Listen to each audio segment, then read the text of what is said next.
All right, guys, how's it going? This is DJ and Shawni, and we're back at the Culture War. Hey, guys. We're back at them again, and we're talking about D&D again. Probably my D&D video I did about the racist orcs is my most viewed video, which I think is funny. I don't know why you think it's funny. I just thought it's not much. It's like 500 views, bro. That's still a lot. That's a lot of views. Nah. That's a lot of views. So we're back at it. We're gonna talk about this new campaign that Wizards of the Coast has decided to grace us with. It's an amazing campaign about college life and what it means to be in college and the hot mess that is college. Did I mention college? College. This doesn't even really scream college because frenemies? Best, like, what? Frenemies? Like, who's making frenemies in college? Like, what kind of Lizzie McGuire, Hannah Montana type high school sitcom do they think is going on here when you're in college? Or meanwhile, everybody's just sleepily trying to get through their classes and make it through the day. I remember waking up and then having to drive. I didn't live on campus. And just waking up, having to drive. Shit was terrible. Yeah, I lived on campus, and yeah, it's not like some grand adventure. It really becomes pretty routine and mundane. I'm not gonna lie. So let's go through it. We'll try to knock this out super quick. So apparently when making Dungeons & Dragons campaign, the book is based off of the world of Magic the Gathering. So it's a collaborative effort. Wizards of the Coast obviously owns both Magic and D&D. So they're doing they've done a couple cross books, and this is one of them. The book is called Strixhaven, A Curriculum of Chaos. Strixhaven. What'd I say? Strixhaven. Oh, I'm stupid. Strix. I'm thinking of Styx Hexenhammer. Because they're you messed me all the way up. Okay. Because they were also looking for a way to translate the college experience. As we reflected on our own experience as university students, we looked at not only how much excitement there can be, but what a hot mess college life can be. Principal designer Jeremy Crawford said during the press conference on Monday, the relationships you can build can become really dear and affectionate, but they can also go in the other direction, and you can end up with a frenemy that might end up causing you trouble. Why a frenemy? Why not just an enemy? I'm a little confused. Because in college, you don't have enemies. You're not trying to like kill each other. You just do. But you don't have frenemies either. I don't know. Like this frenemy dynamic is this late stage in your adulthood is pretty. It's not very commonplace. I feel like I don't know. Like I feel like I feel like that kind of thing you grow out of like once you get past like high school. Like once you're in college and you're in your like, you know, early 20s, are you really making frenemies? Like are you really keeping those people around in your life? It's weird because like every time I see people like they make stuff like this, it's this weird like amalgamation of like high school Lizzie McGuire sitcom shit and like I have to believe because it's always some college life, school life. I have to believe these people peaked in high school or they missed out a lot in high school and they're trying to relive what they thought high school should have been. Honestly, I wouldn't say peaked. I feel like these are the people that thought they had main character energy and then realized once they graduated that they didn't. They were the side character. Not even a side character. They were some extra in the back who didn't even get paid for their time to be there. No, they were the fodder. Yeah, like I feel like that's kind of the vibe that kind of thought process gives me. But a lot of it too is I think it's some weird way of trying to connect with a younger audience, but this isn't the way because it just sounds like a bunch of 50-year-old. Not the way.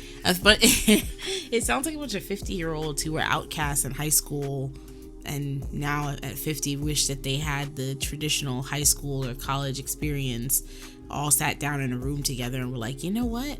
We're gonna write this. We're gonna do it right this time, guys. We're going back to college. Like we're going back to school. Like what? You see them walk in. Hello, fellow kids. Yikes. Hello, fellow youth. Great to be young, isn't it?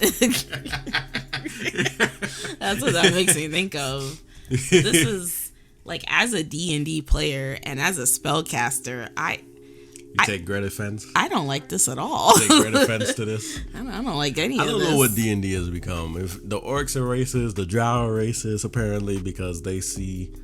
The first thing these progressives see when they see an orc, apparently, is a black person. And they read the description, and it's like, obviously, this is black people. Obviously. I know this. I've seen this before in my life. Black people.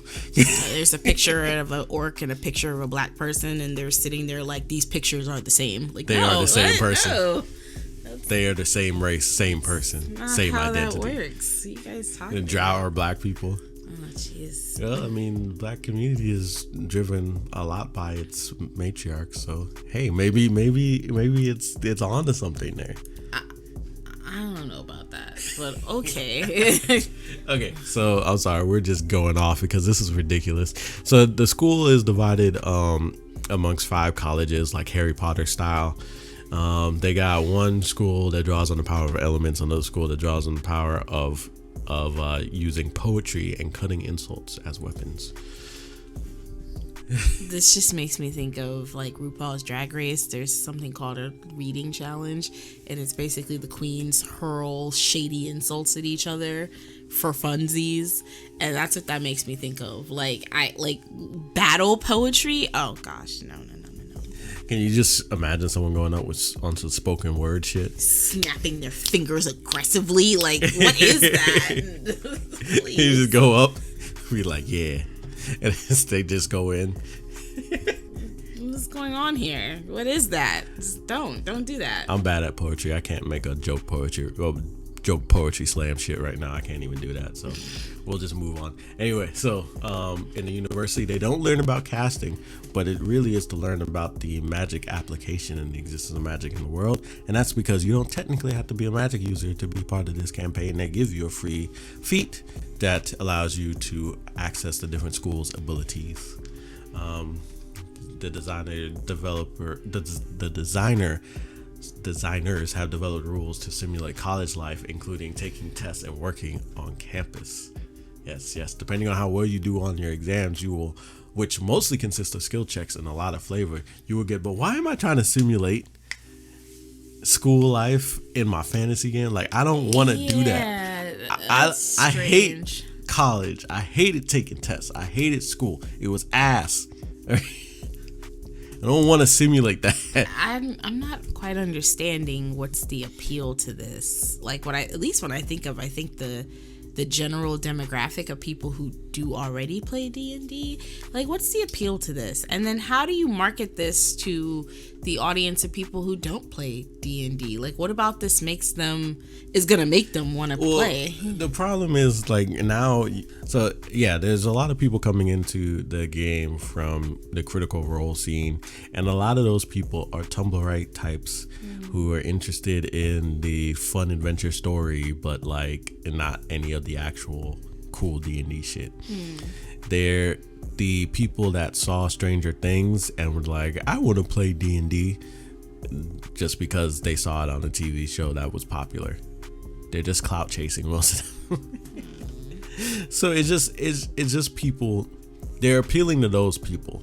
Now, I don't know how many of those people are going to buy this book. Most of them just like to watch other people play the game, specifically Critical Role, because it's usually celebrities and stuff that go on Critical Role and they act out whatever is going on.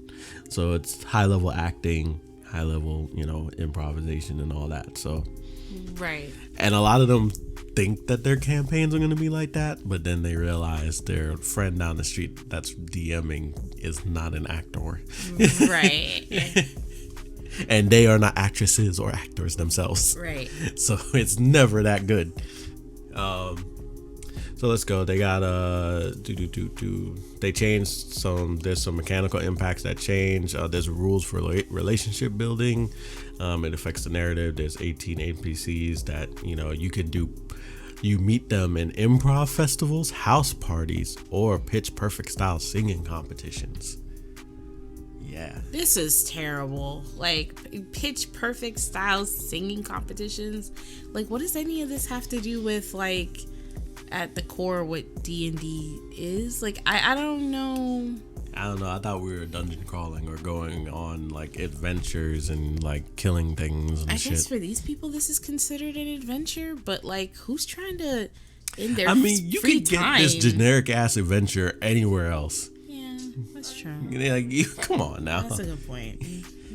Like, you don't go into D&D looking for, oh my god, we want university stuff or school stuff or prom. Man, these people are obsessed with prom. There's no proms in college. You leave prom in high school. Yeah.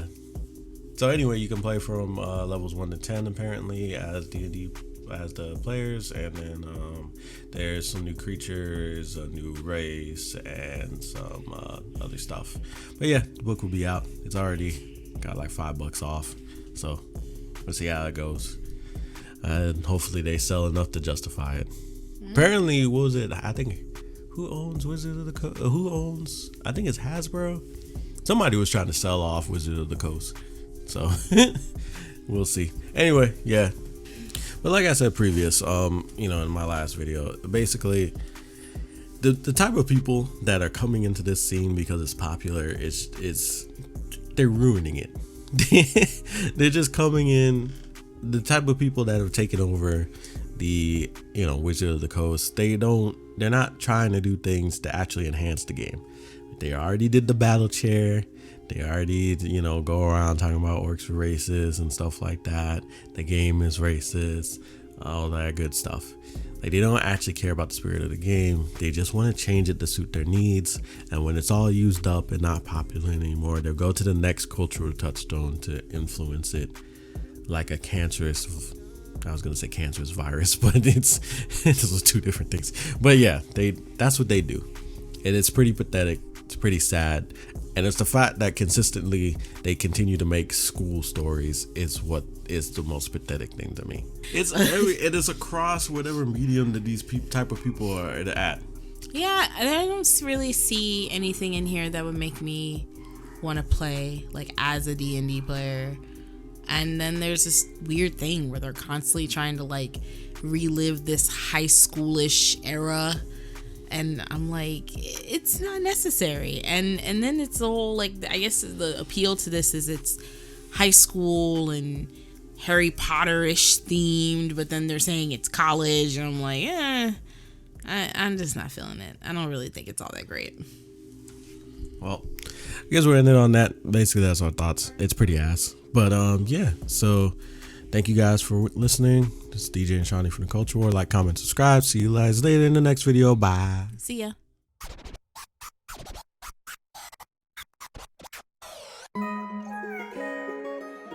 I